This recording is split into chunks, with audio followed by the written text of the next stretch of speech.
Hi everyone. Just thought I'll do a quick little video today to kind of talk about what some of the things that are going on in the world of LNG. Well, it's been pretty quiet the last couple of weeks. I guess that's probably good.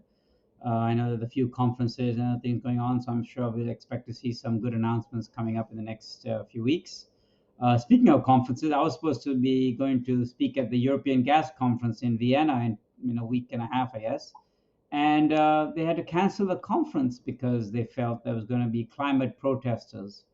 So here we are. We live in a world that we can't even discuss gas anymore, it seems, in Western Europe. So I hope that's not a sign of things to come. But it's ironic that a conference is going to be held in a place like Vienna, which is a landlocked, Austria is a landlocked country and completely dependent on pipeline gas for most of its energy needs.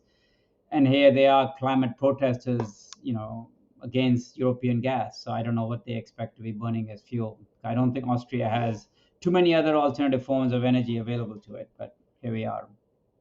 Uh, what I thought was interesting the last couple of weeks was about the news around the Middle East. You may have missed it, but if you connect all the dots together, it's actually quite interesting. We saw an announcement that Saudi Aramco is looking to invest in LNG. We've heard this before, but I think they seem to be repeating it quite a bit. There were rumors of Saudi Aramco in one or two of the US projects in the past, and Port Arthur was mentioned a few times. But that's great. I think that Saudi Aramco should be diversifying if it ever wants to become. I mean, it is the world's largest oil company for sure.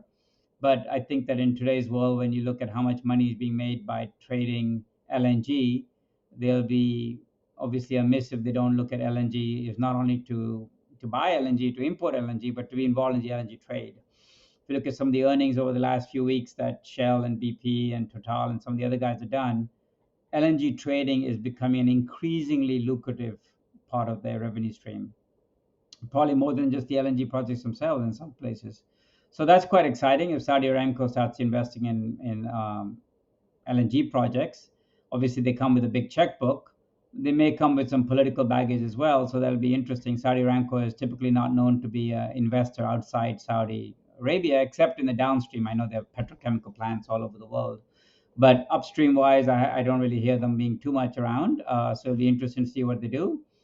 Of course, they're welcome to talk to me about Gulfstream LNG, but I think they're probably looking at projects that are with big brand names. The Middle East that I know typically likes to go with the brand name. So we'll see. But anyway, it's a good sign that the Middle East is also looking at Middle East outside Qatar is looking at investing in LNG. Qatar, of course, is on a roll. The 130 million tons now being confirmed to go from 77 to 132 million tons. I'm sure that those projects will happen.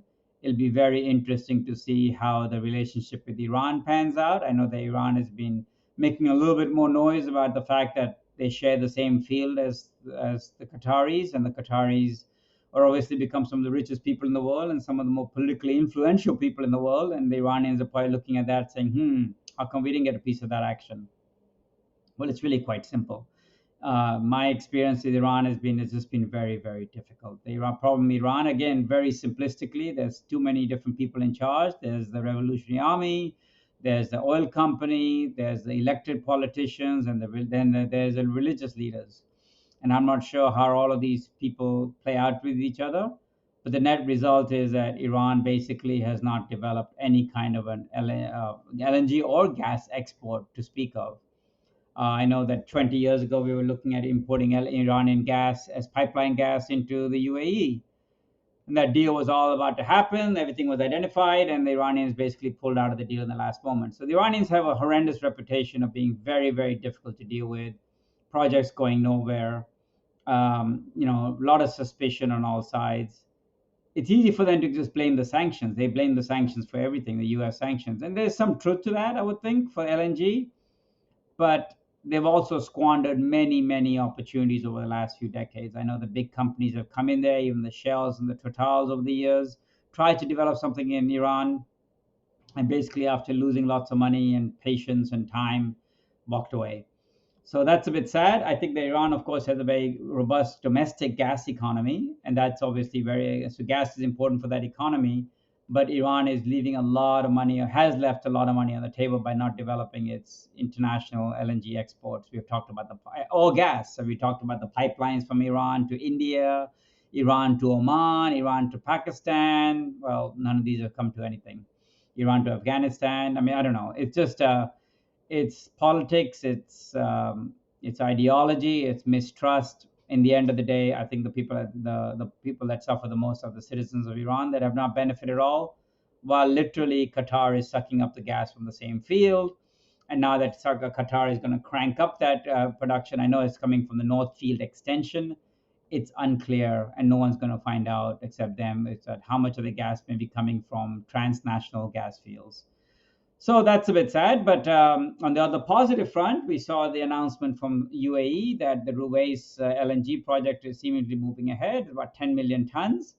Again, I mean, absolutely mind boggling. The UAE is a gas LNG importer, it's a gas importer through the Dolphin project, an LNG exporter through Das Island, but a relatively small LNG exporter.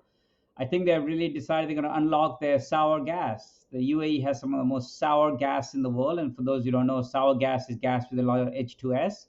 Very, very poisonous. Literally, if some of these fields have to be developed completely remotely, they can't have people anywhere within a few kilometers of the wellhead.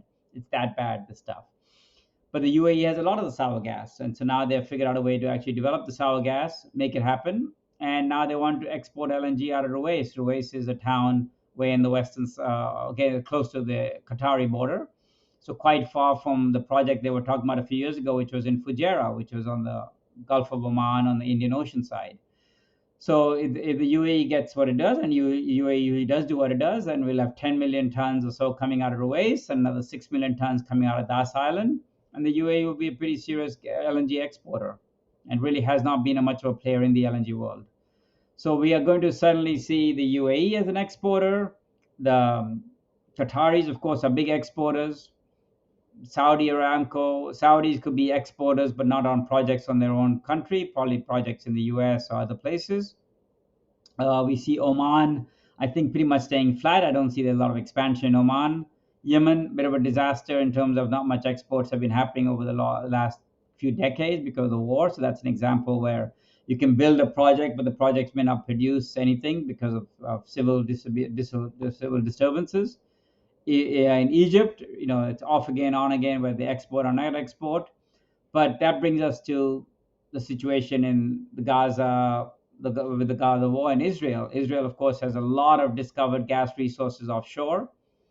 It was quite interesting to see how they were going to develop this. My PhD was on international maritime boundaries, and I looked at the fact that it's very hard to develop pipelines to export Israeli gas to Europe because it crosses a couple of disputed economic zones, especially the disputed economic zone controlled by Turkey.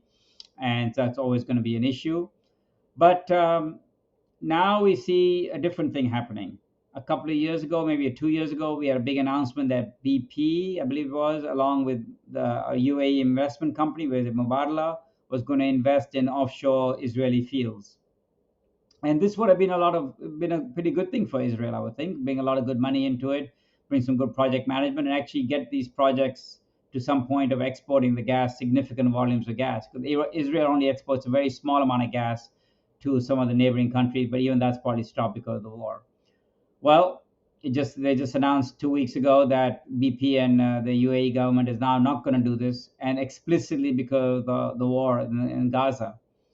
This could be really interesting because the UAE is one of the few countries that still has a pretty strong diplomatic relationship with Israel. They have an embassy there. There's lots of Israeli investment happening in the UAE, in Dubai especially. And now this could be, finally the fact that the the political support to continue dealing with Israel from parts of the Arab world may be getting harder and harder to justify when there's a major crisis, a humanitarian crisis going on in Gaza. So, as an impact, it does an impact to the gas business because now we don't see BP and the UAE guys investing in Israel. Don't know how that's going to play out, but I think it's quite interesting to watch. Whether the UAE-Israeli relationship, diplomatic relationship, also collapses remains to be seen. And I think I'll end with a note about what's happening in Cyprus. This has actually been just a pathetic disaster as far as I can see. Now, I don't know enough about all the details, but We had these discoveries announced offshore Cyprus, Aphrodite, and then and ENI had one. Aphrodite was, I think, ENI, and I think Exxon had one as well. This is about now 10 years ago. There was big talks about Cyprus being an LNG exporter, and then they said, oh, well, we need gas, and then let's make it an LNG importer. And then when Chevron bought Noble, it became quite clear that something, that was going to get messy about how they'll import the gas, because Noble was a partner in some of these gas fields as well. They're going to import Israeli gas, but they're going to import Cyprus gas. What's going to happen? And interestingly, the Cyprus-Israel border is not in dispute. That's all been defined. So it's not a maritime border issue at all. It just seems to be, I think, gross mismanagement. And then Cyprus decided that it actually needs to get into the LNG and it's to import LNG for its own power consumption needs. It gave a contract to the Chinese company, a Chinese consortium, to build an LNG regas facility.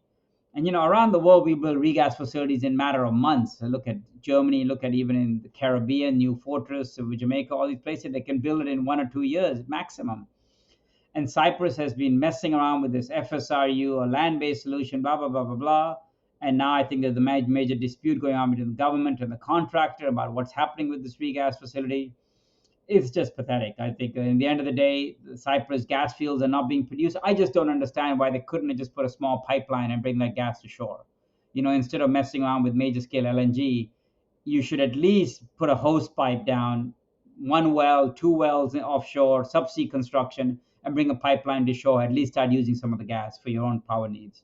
But instead of that, they started thinking big LNG export. That never happened. Then started seeing LNG imports. That didn't happen. In the end of the day, Cyprus is burning probably fossil fuel, probably oil for its power generation, and coal, maybe coal, I don't know, but especially oil, fossil fuels.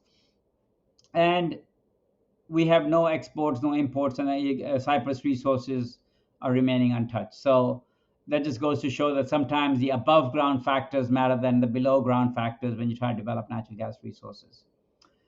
Other than that, things are moving well. I'm looking forward to my program. My Gulf Stream LNG project is progressing. So we are going to start the permitting process. Actually, it's all happening now. I'll make some announcements about that pretty soon.